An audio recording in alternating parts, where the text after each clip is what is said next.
What up, fam? Oh, gave me a little jump scare there. What up, fam? It's your boy, Slender Boy 2024, streaming to you live. Yeah, about to review a different DC book, but first of all, I would be remiss. I didn't mention this in my last review. I was remiss in not mentioning this, but yeah, Joker Killer Smile by Jeff Lemire, excellent Black Label book. I am so remiss in not mentioning these variant covers at the back of the book. We have to talk about the variant covers for Joker Killer Smile by artist Care Andrews. I don't know how to pronounce that person's name, but this artist, oh my god, like look at this. It's like this very creepy, surreal, like almost photorealistic artwork. Like look at this. Look at these variant covers. It almost reminds me of, if you remember, Brian Boland. He did the artwork for the Killing Joke comic. His artwork is famous, legendary because of that comic. But yeah, this style almost reminds me of that like almost photorealistic, creepy style. And this is actually my favorite cover he did for the Smile Killer. And if you notice, it actually has the Adam West Batman theme song, na na na na na na na na na na na Batman, and the little Bruce is saying Batman. Anyway, I just wanted to bring that up real quick. But today's review is about something else. Today's review is about the second book that I got from that comic book store sale for Labor Day. Batman, the Joker, the Deadly Duo. Again, the first book I got was, I saw Jeff Lemire's name. I knew that was a mark of quality, top tier Lemire. This I hadn't heard. This isn't even like a top rated DC Black Label book. I didn't know too much about it. The premise intrigued me. I mean, Batman and Joker teaming up. But I wasn't even too familiar with the artist Marc Silvestri, but the cover really caught my eye. The artwork on the cover was amazing, and yeah, I like the premise, so I picked it up. And guess what? It's actually one of my favorite DC books now. I'm not even kidding. Like I think I do like this better than Joker Killer Smile. Joker Killer Smile, I think I gave it like a solid 8 out of 10. It's a good book. This might be a 9. This might be a 9. I loved this book. I love this book. And what's interesting is I was reading the little afterword in the back of the book. It's also a Meteor book. Joker Killer Smile, it was like, what? It's like a thin boy, like, 5 issues long. This is a hefty 7-issue volume. Like, this is a big fucking book. And every page, even though I don't like how it's like the normal the normal style, the normal dimensions. I wish it was like the floppy style, like Killer Smile, and especially since it's a Black Label book. But yeah, every page is very busy. There's a lot going on each page, and so that's why it took me a long time to read it. I mean, just the fact that it was longer, but also each page has a lot more going on.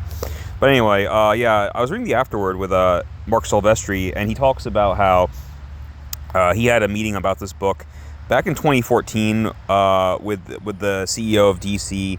Marc Silvestri, he's kind of a badass. He's like the GOAT in his own right because he's an artist and also the owner of Top Cow, which is like kind of a split off thing from Image Comics, I believe.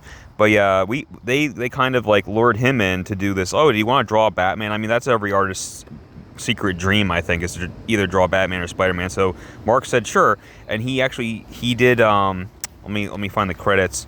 He wasn't just the artist, right? How can I turn this page? Yeah, story and art. So he wrote this comic as well as drawing it. He did double duty, double duo, Deadly Duo. I like that title too because it's a play on the Batman and Robin dynamic duo. No, this is Batman Joker Deadly Duo. But yeah, he came up with the story. There's a story he always kind of wanted to tell, and he was talking to the CEO of DC at the time in 2014, and he said, yeah, no, I mean, I'm sure somebody's already done this, but I had this crazy idea where circumstances force Batman and Joker, who are normally, mortal sworn enemies who hate each other, they have to work together as a team for once. But I'm sure that idea has already been like mined to death. And the CEO was like, actually, no, you'd be surprised. And it's true. These characters have been around forever. They've been enemies forever. At that point in time, the idea had never been done. This book didn't come out until 2022. So in the meantime, yes, in 2016, I believe, there was one comic. So aside from this, it is still a very novel premise, a very unique premise. Aside from this comic, one other comic came out in 2016 called Batman Europa by Jim Lee. And that comic has Batman and Joker teaming up and going to Europe because they both are infected by like this virus, and they both have to seek the same, they both have the same disease, so they're working together to find the cure in Europe. That's about all I know. No one ever really talks about Batman Europa, so I don't even know if it's like a very good comic per se, but like it does have that really unique premise, so I might pick that up at some point. I mean, I love this idea of them kind of being forced to work together, even though it would never happen. The circumstances have to be very, very specific for this to ever happen. I mean, realistically, again, we're doing it for shock value. We're doing it for the sake of a fun story. Would Batman ever team up with a killer like Joker? Absolutely fucking not. Absolutely not. I mean, hell, it's stranger things have happened. I mean, maybe I'll do a video on this at some point, but there's Batman Year 2 that's not to be confused with Batman Year 1 by Frank Miller. No, Batman Year 2 has Batman. There's like a common foe that's so, too powerful for Batman to defeat on his own. So he has to team up with, get this, Joe Chill, the very same Joe Chill that murdered his parents when he was a boy and caused him to become Batman. And the circumstances are much more bullshit in that story. Like that's like extra ridiculous. I mean, Batman would never team up with Joker, but he would certainly never team up with the killer of his parents. Like that again was just like for shock value. And why did he even need, like, Joe Chill's just a guy. Like, why did he need his help? It's so stupid. That's like probably the worst Batman book ever made. Batman Year 2. Holy shit, that's a dumpster fire. And this like could have easily been a dumpster fire. I mean, the story could have been so horrible, like where Batman and Joker are just like friends all the way. They don't do that. They don't like see eye to eye by the end or anything. That would be so horrible if they become buddies or something, become drinking buddies or something. No. The circumstance you'll see in a minute. The circumstances are very, very specific. Why they have a very tenuous alliance at best, and it's good drama because you can tell like at the slightest drop of a hat, the slightest pin drop, this alliance will instantly be over. You know what I mean? Like you never know when the shoe's going to drop and they're going to go back to fighting each other. And the artwork, I looked him up. Marc Silvestri. I mean, it speaks for itself. Like this guy. He's a Witchblade artist, over at Top Cow. He's an artist for The Darkness. His art is without peer. He is a top-tier, god-tier artist, and I'm so sorry I haven't really looked into his work before. I'm definitely going to. So just like my last review, it's a long-ass book. I'm not going to go through the whole thing. We'd be here all night. But I will read kind of the first chapter with you to give you a little taste. See, just like a little taste like that rat's getting. And then, if you like it, you can pursue more on your own. This is Harley Quinn speaking. Come on, dude. Seriously, for the last time, sit. Cute and dumb. Story of my life. If I was a rat, I'd probably date you. Here. Nice to see you making friends. Then again, your common genus Rattus does enjoy the company of its own kind. Speaking of which, do you really think he'll come for you? Oh, you betcha. My puddin's gonna come busting in here like a pasty-faced Rambo. I like that image. I always love Harley Quinn's dialogue. When they know how to write her. My puddin's gonna come busting in here like a pasty-faced Rambo and fill your stupid noggin with lead.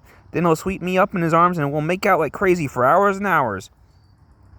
And when we're done, we're gonna chop you into kibble and feed your loser ass to all my little pals.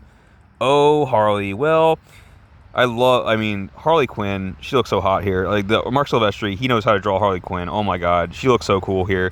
She's got, like, the red and black, like, the kind of low-key stripper outfit she had in New 52. Oh, and I wonder, like, there's a lot of, like, rat imagery. Like, Harley Quinn's captured, she's in this, like, cellar.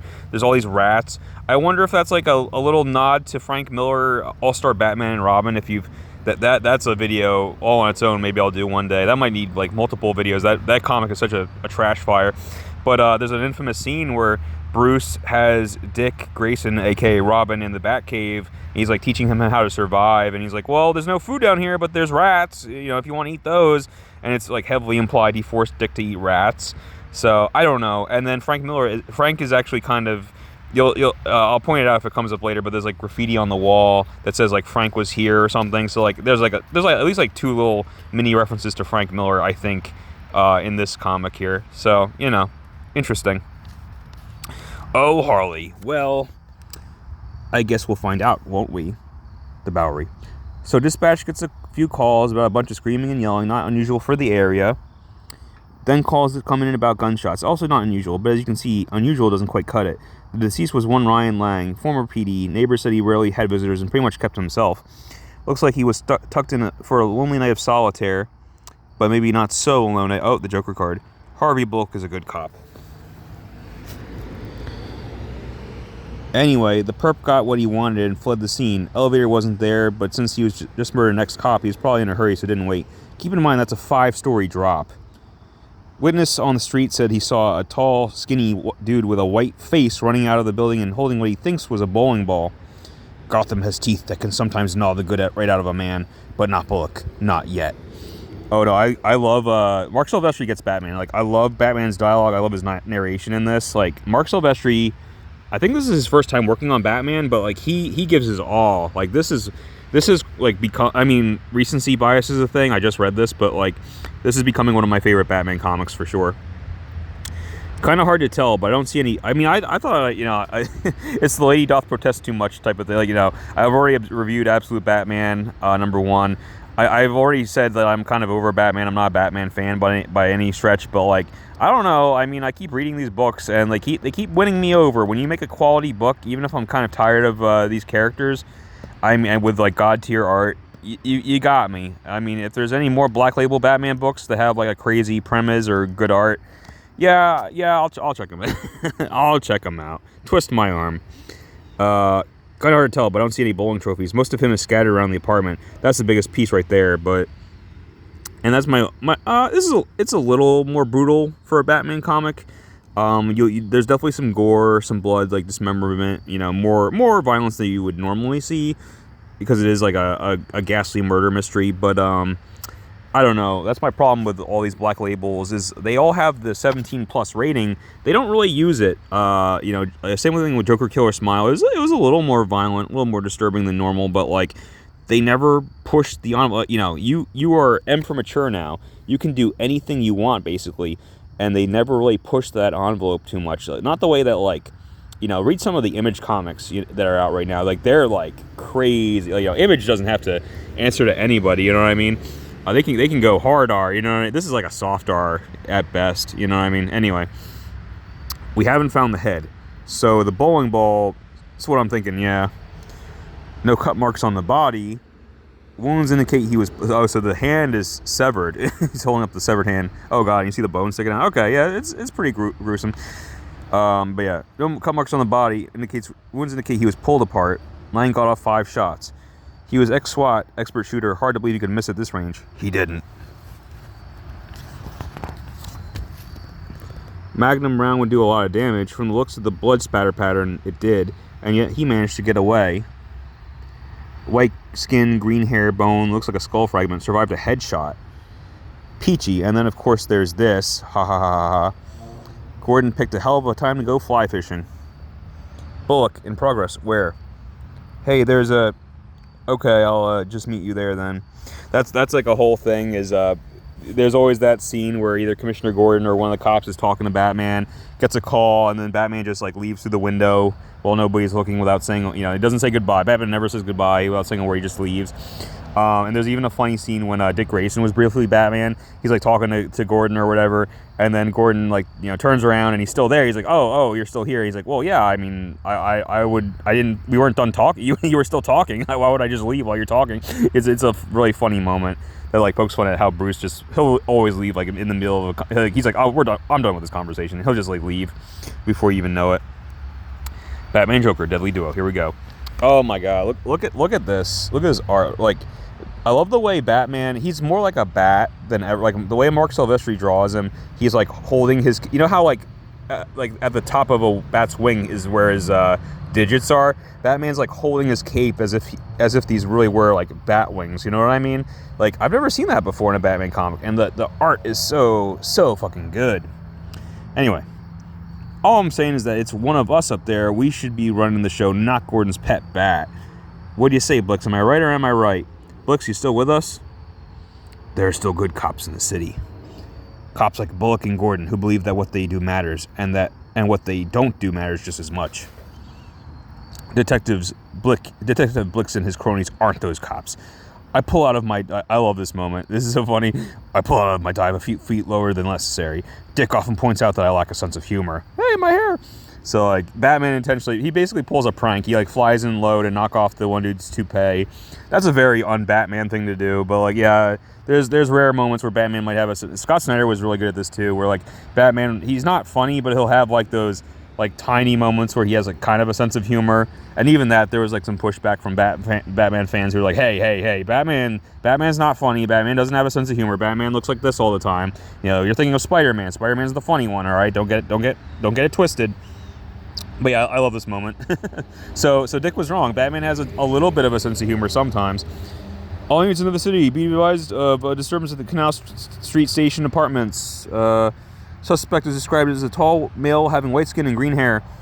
And yeah, here's some graffiti that's interesting. Clark Kent is Superman, so somebody knows that. And then yeah, Frank was here. Frank, I think, referring to Frank Miller. So a little shout out. Chapter 1, Enemy of My Enemy. Oh my God, Catwoman looks so sexy too. Marc Silvestri, he knows how to draw Harley Quinn. He knows how to draw Catwoman. He knows how to draw everybody. Well, poo. Sorry, fellas. Looks like Gotham's glitterati are going to have to wait. A storm's coming, and we don't want to get wet. Even the most basic organisms will recognize pain and alter their behavior accordingly. The Joker's pathology doesn't allow for this. A couple things.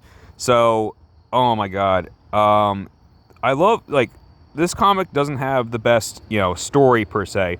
But for me, especially in, like, a Batman comic, it's style over substance, baby. First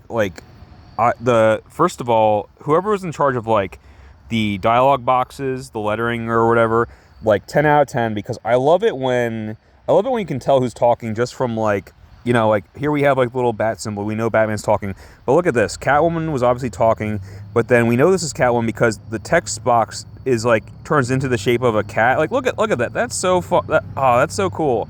That's so cool. I love little details like that. Like 10 out of 10 on the presentation. Ooh, I love this comic. The other thing I have to say, every artist, they all want to do their own version of the Batmobile. I think the most classic one that we all love is the Tim Burton Batman movie. I mean, that Batmobile, it's so iconic. I'm not the biggest fan of like the Nolan Tumbler, you know what I mean? Like that was like more of like a tank. But yeah, Marc Silvestri wants to do his own spin on the Batmobile, and he does it. Look at how sexy this thing. Look at this. And Silvestri even talks about like how he talks about in the afterward. He's like a car guy. He loves like Italian, exotic cars that drive really fucking fast. So like that's what he based that on, like a Ferrari for his Batmobile. Like look at this, and it even has like the Batman Beyond color scheme, like the red and the black. I love this. Look at the Batwings poking out. I love it. This might be my favorite Batmobile design. I'm not even kidding. I'm falling in love with this comic, page by page. But we're gonna get to my favorite action scene like ever. Here we go. In his twisted psyche, pain and injury simply don't register. Humans feel pain, and the Joker shares little in common with humanity, but even he couldn't survive a magnum slug to the head. Yep, so confirmed, not a bowling ball. The monster just took a human head. So yeah, again, there's the Black Label rating. We have a severed head. We have many severed heads in this comic, so maybe that's where the 17 plus rating comes in. But yeah, we have this Joker-like monster. This isn't Joker. You don't say. You don't say? This isn't Joker. But whoever he is, he handled a 4-story fall like he was stepping off a curb. Don't wait for his next move. Fire the bolas and take control of the fight. Engage. Oh, I love this moment. Look at this. Engage, combat, eject. Combat eject in 2, 1, eject. Ballistic nylon threaded with carbon fiber filament. Wayne Tech designed this material to catch hypersonic jets landing on airborne carriers. I use it for other things. I love that line. I use it for other things. And then after describing how tough the nylon is, the monster rips right out of it, like to show how powerful he is. Perfect. Also, I love this moment. So to be clear, it's not a moment of just Batman like hopping out of his car or whatever. Like he has a special, what's he call it? His combat eject. So imagine like, it's not like a goofy like James Bond ejector seat. No, like the seat, the Batmobile, the hood opens up and the seat basically launches him forward. So he goes like literally springs forward into combat. That's so cool. I've never seen that. I've never seen that in a Batman comic where the Batmobile does something like that. Like that's so cool. Marc Silvestri killing it every single page, killing it. this is my favorite Batman fight scene that I've seen in quite a long time. And it's the first issue. No, everything about this is perfect. Like, look at this. The hit should shatter his jaw and put him down. It does neither. He's fast and strong. I'm gonna add my own sound effects. 5 seconds in, and I'm fighting for my life. Needed to create some distance. Get the upper hand, and he has like these. He has like those hidden blades on his arm, like he did in Batman Begins, like the ninja weapons that Ra's al Ghul gave him. I feel a bone break, not his. I love that line. I love all of the line. I love all the narration here. Marc Silvestri, his writing of Batman is 10 out of 10. I feel a bone break, not his. Yeah, Batman's getting his ass kicked.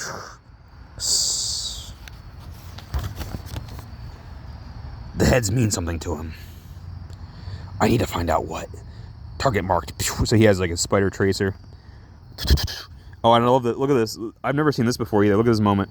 And the vampires are launched, programmed to engage with extreme prejudice. Standard issue police tasers discharge between 3 and 5 milliamps. That kind of power will incapacitate anyone. Each individual vampire drone can generate up to 10 milliamps. I hit him with all 4. So I don't know if this is a thing Batman normally has, but in this comic, his Batmobile can fire these vampire bat-shaped drones called vampires, equipped with police tasers, actually much more powerful. Each one has 10 milliamps of electricity. That's awesome. That's probably what he uses to take down like Killer Croc or something. Freeze, Batman. Gotham PD would be happy if it was me lying there on the ground. I work outside the system. No official clearance, no oversight to monitor my actions. I don't follow any form of due process. And he's just like smoking on the ground. I love it. I love this action scene. And again, he's holding his cape as if they were his like bat wings. I love it. Clean cops fear me because I don't follow the rules they have sworn an oath to. Dirty cops fear me because they know one day I'll come for them. I love that line too. I love all of the lines. I love all of the narration that Batman has. This book slaps. This book slaps so hard. Clean cops fear me because I don't follow the rules they're sworn an oath to. But dirty cops fear me because they know one day I'll come for them. Oh, I love it. Step away from the suspect, Batman, now. This area isn't secure, Bennett. Keep your men back. Commander Wild Bill Bennett is someone I'll come for one day. Yup. Oh, this book is so good. It goes so hard. I love it. Last warning, Batman. Back off or you're going down too. You've got civilians gathering, Bennett. The area is not secure. Sergeant, get those people back and confiscate their camera phones. Cuff the bat if he interferes. Yes, sir. Let's go, you murdering sack of wait! So yeah, they're moving too soon. The thing's not dead. Snap. Well, he's dead now. Snap his neck. Takes the head, of course. There are a dozen different routes the killer can take. He chooses a dead end, and they're just shooting at him, but he's not even like fazed by it. The buildings in this neighborhood are old and really up to code. Cheaper to buy a corrupt building inspector than new gas pipes and gas lines. Oh yeah, so this is about to blow. Not enough time to save them all. He spreads his wings. Look at how big his wingspan is. He's like a bat. This is Scott Lee with Gotham 1, reporting live from the scene of this morning's deadly Canal Street blast. That's probably, now that I think about it, that might be a reference to Scott Lee. So we have the creator, the big Batman names, Scott Snyder and also Jim Lee. Writer Scott Snyder, artist Jim Lee. It's probably a combination Scott Lee. Or maybe I'm overthinking it, who knows. One officer is confirmed dead and dozens more police and civilians injured. As expected, fingers are being pointed at everyone from the mayor to the DWP, the police, and to Batman, who, according to a statement from SWAT Commander William Bennett, was the primary cause of what led to the... Yeah, so Bennett's throwing Batman under the bus, of course. There you are, Master Bruce. Just a hairline fracture, but my suggestion, which we will ignore, is to have a few days free of hitting things. So yeah, Batman is not unscathed. Like, he actually broke his hand fighting that monster. Alfred, this doesn't make sense. The subjects that interest you seldom do. And then you have, like, this awesome shot of the Batcave. Look at that. Evidence from the first crime scene suggests the killer took at least a grazing shot to the head, yet when I fought him later, there was no visible wound. Accelerated healing ability, perhaps. Possibly, but there was no blood on his face. So Batman, again, he's like Sherlock Holmes. He's a detective. He notices these minute details because that's just what he does. He visits the crime scenes and he, investigates. That's what a good Batman movie should do. It's not just him beating people up, you know what I mean? He's a really smart guy. He's the world's greatest detective, and a good Batman comic would have that. And Marc Silvestri gets that. He has that element, too, in this Batman comic. I also like how he tries to involve as many characters as possible. Like, we already saw Catwoman for a second. You know, we got Batman. Dick Grayson shows up. Batgirl shows up. Alfred, of course, shows up. You know, Jim Gordon. So he's got enough people that show up. But yeah, possibly. But there's no blood on his face or his clothes, and I doubt this particular killer would take the time to freshen up between murders. Good point. The killer's body was never found. I need to get back to the explosion site. Speaking of explosions, the Wayne Sims Foundation has called an emergency meeting for tomorrow afternoon. I don't have time for meetings right now. Excuse me, sir. Excuse me, sir, but considering the injuries, the property damage, and the parties involved, Bruce Wayne failing to make an appearance might be viewed as insensitive. That's the whole Batman thing. He never goes to his Bruce Wayne stuff, his meetings. Damage caused by Batman law enforcement is exactly what the foundation was set up for, Alfred. Just cut a check. There's a reason the killer chose a particular escape route. Sir, cut a big check. Of course, sir. I like that line, too. So computer, generate a map of the city. Highlight both scenes. Highlighted. Calculate the distance between the two. 3.2 miles. Interesting. Reanalyze the bone fragment and tissue sample. Analysis complete. Results confirmed. Tell me, Alfred, how is the DNA of both a dead transient and the Joker inside the body of an unstoppable man? Perhaps a clue has just presented itself? So this is the one thing that doesn't totally make sense in this comic, but I'm willing to forgive it. It's like, I look at that shot of the Joker with the Frank Miller lightning behind him. Like, look at that. But yeah, these monsters have Joker's DNA, which, if you know anything about Joker, he was a normal guy who fell into a vat of acid, which bleached his skin and turned his hair green. I mean, I know it's his iconic look, but that's not in his DNA, man. Even if you had Joker's DNA, it shouldn't give you white skin and green hair, right? Like, that's not in his DNA. He wasn't born like that. Unless the chemical vat altered his DNA, which would make him like a mutant or one of the X-Men. Like, well, it's a silly comic. Let's forgive it, okay? Anyway, but yeah, he receives a package, 2B from J. Access to the bat signal is limited to a trusted few. Jim Gordon is away on a fishing trip, and the others have all been accounted for. The drone scans the box using X-ray, near-infrared spectroscopy, and ultrasound. It finds no explosive or chemical threat inside, only organic material. I send the drones into a perimeter formation and arm them. No obvious deterioration of tissue. The appendectomy appears recent. No reason to doubt the authenticity of the note. Formerly property of Jim Gordon. Hungry? Yeah, so this is Jim's appendix has been removed and sent to Batman in a box. Wow. Look at it's raining. You can see like Batman's back muscles underneath his cape. Like the detail in this is wild, man. Wild. Anyway, I brought a nice Chianti. Hiya, bats. Yeah, it's Joker. It's Joker. Let's go. They're gonna fight. And he grabs him. Fine, next time you pick the restaurant. Ah! I'm not paying for that. I love the little quips here. He crashes into the window. He's like, I'm not paying for that. Where's Gordon? You're kidding, right? Tell me where Gordon is or I drop you. Come on, bats. We've been doing this for like, what, forever? You're not going to drop me, so lay off the improv and stick to the script. Yeah, he makes a good point. Especially since it won't be long before Gordon starts losing parts he probably wants to keep. Now pull me up and let's talk turkey. I'm in a jam, buddy, and I need your help. He just looks at him. I don't hear anything. I love this line, too. I don't hear anything around me. Not the rain, not the city below. The only sound I hear is the Joker's voice scratching inside my head. So really, our situation is that somebody's taken what belongs to me, and I want it back. Nobody takes what's mine, bats, so you're going to help me find the jerkweed, and then we're going to kick his ass. Think about it, old chum. With your brawn and my brains, we would make an unbeatable team. Forget that tired dynamic duo crap. We could be the deadly duo. That sounds like the title of this book. Come on, partner. Time's a-wasting. Let's call it a deal and shake on it. Choo! He gives a little huck too. Jimmy boy's waiting, bats. Spit and shake. And I love what Batman does here. Spit. He gives Joker a little huck too in the eye. Oh, that's good. But I'm to be clear, I'm the one dealing out the funny on this team. Okay, now shake. So, Batman, he does spit and shake. Hey, watch the grip there before he... So, and then Batman even breaks his hand. Like, damn. Ow. You know, Bats, I take it back. I kind of like this side of you. I mean, who'd have thought the Prince of Pout had a sense of humor? So yeah, there's multiple times Batman kind of has like a sense of humor here. I gotta tell you, Bats, my mind is boggled. I mean, can you believe it? Me and you side by side, throwing hands at any chump that gets in our way. Man, this town's gonna go ape. I'm so happy I could cry. And so, yeah, that's chapter 1. Yeah, no. So we have the premise.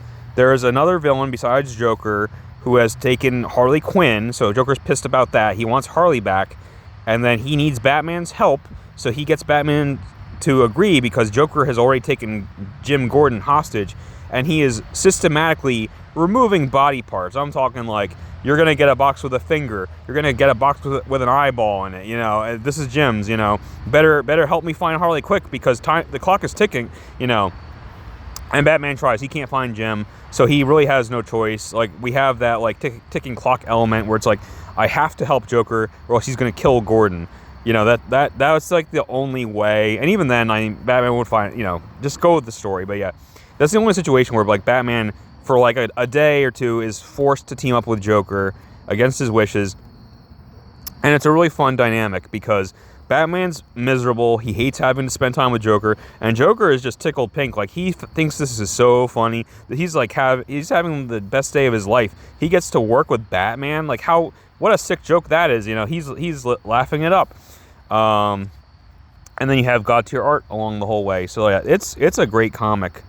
It's an amazing comic. And again, you even have Batman doing one or two little funny things here and there.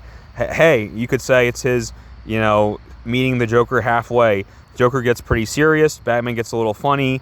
They meet each other halfway in this comic. You know what I mean? That's cool, actually. And then I'm not gonna go through like I said, I'm not gonna go through the whole book. It would take all night. I would rather do the first chapter. Just gonna find like one or two other moments that I really liked that I wanted to show you guys.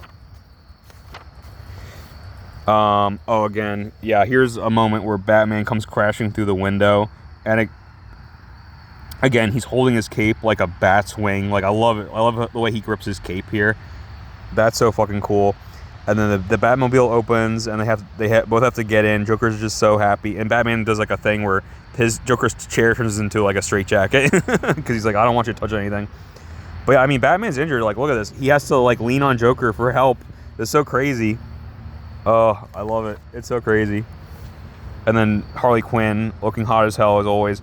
She gives something. Everyone's spitting. What's going on in this comic? Everyone's going Hawk to. Yeah, she's spitting on this bone fragment here. Again, more rats. What's up with the rat imagery? I don't even know.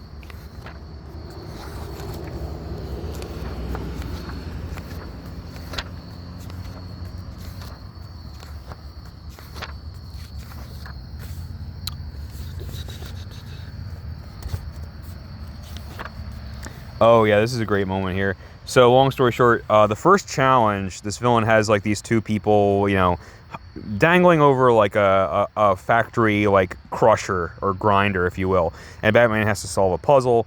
But then the sick joke is that, well, it was meant for Joker, but Batman didn't want to bring Joker. Batman went on his own. He's like, I can solve the puzzle myself, and he does. But the villain's like, well, I was just curious to see if you would solve the puzzle, but like, yeah, I wanted Joker to solve it. So you don't get the hostages. No, I'm going to kill them anyway.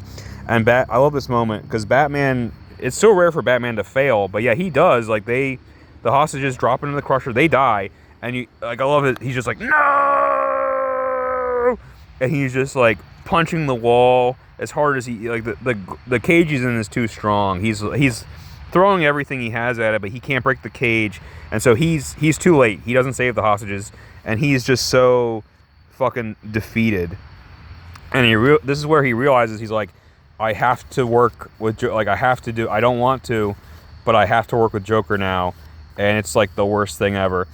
And they have Joker in like this. They take him back to the Batcave, but they put like headphones on him, and they put like this really weird gimp mask on him so he can't like see or hear or anything or talk. And I'm like, okay, Batman, why did you? That's one thing that's not explained. I have some questions, Bruce. Why do you just like had that lying around the Batcave? I have some questions, Bruce. Oh, you're gonna say it was Dick's? It's Dick's. Okay, that doesn't help. Doesn't help matters at all. Why does Dick have this in your cave, Bruce? What's going on here? or Joker should have been like, oh, I had this in my back pocket, or so, you know. I don't know. But it's a very creepy mask. Like, Joker looks even creepier than usual. But I love this moment. So Batman has just failed, and he's just like sitting down to interrogate Joker, and he's like, he has this moment where he's looking at the fire, and he's like, Alfred, I want you to deactivate all the cameras. I don't want you to see this, basically. And he's like sitting across from the Joker. So no one's saying anything. So how was your day? And then Batman just starts beating him up because he's so mad. He's like, I can't believe this. He's like, you will do exactly as I say at all times, and so much as breathe without asking, and whether I've got Gordon or not, I will beat you to the point you'll wish you were dead. Are we clear? He's like, that's a hardcore 10-4, good buddy. This is going to be so awesome. So yeah, without a word, he doesn't even have to say it. He's like, all right, we're going to do what the book promised. We're going to team up, but I'm so mad. I'm going to beat you up. I'm going to beat you to death before it happens, probably. Oh, yeah, just jumping out of the plane, having the time of their life. Oh my god. And just these little gestures that Batman does. Let me find it. They have another mission where they're like on this train. One sec. Let me find it. So yeah, they land on this train, and then Batman is just like, listen to me now, and like he makes an arm wave gesture, but like his cape is like billowing in the wind. Like he just like every panel is like the definition of epic. Like, look at this image. Batman is so cool in this. Thanks to Marc Silvestri, I'm quickly becoming a Batman fan again. Oh, holy shit. I didn't think it was possible. And then we have a quick little cameo of Nightwing and Catwoman. They do like one quick little thing because I think Marc Silvestri just wanted an excuse to draw them. That's what it is. But anyway, that mission actually ends up on a kind of a fucked up note. I won't spoil what happens, but it gets a little messed up. I mean, any book where Batman and Joker have to team up, right? Batgirl also shows up for a moment. She beats the shit out of Joker too, because he kidnapped, if you know, Barbara Gordon, Batgirl, is Jim Gordon's daughter. And what I think is a little callback to the Killing Joke. Joker seriously messed with Batgirl in the past. He kidnapped her father, Jim Gordon, in that story and tortured him in that story. So this is almost like a little recreation of that. And he was the reason that she, temporarily was in a wheelchair. He shot her in the spine. So she has beef with Joker. You can definitely. So they have a cool little fight, and Bruce has to stop her from killing him, unfortunately, because he's like, unfortunately, I need him. But I love this moment here. So at first they're arguing as Batman and Catwoman, as Batman and Batgirl. Then they're arguing as Bruce and Barbara. Okay, and they're arguing in front of the fireplace. And look at this. Barbara, your father was taken for more than just leverage. He's being used as bait. I promise you I'll find him and bring him back. And there's like a double ellipses, big pause. But I need the Joker's help. And you can see the fire reflected in Bruce's eyes. You can tell he hates himself. He's so mad that he had to say, I need the Joker's help. Like, the fire is in his eyes. And that's a little detail that only an S-tier artist like Marc Silvestri could pull off with panache. But he did it. He did it with such panache. I'm not going to go any further because I would risk spoiling who the villain of the story is. It's not who you think. They kind of set up someone to be the villain, and it's not who you think. There's a really good twist as far as who the villain is. Let me end on this. Harley Quinn gets a new outfit for the final battle. She's finally rescued. But then it turns out, oh yeah, and I love this detail, like the little red and black hearts around her text box to show that it's Harley talking. So we didn't need that, but it's like that little extra style point to show you who's talking right now. I love this outfit too.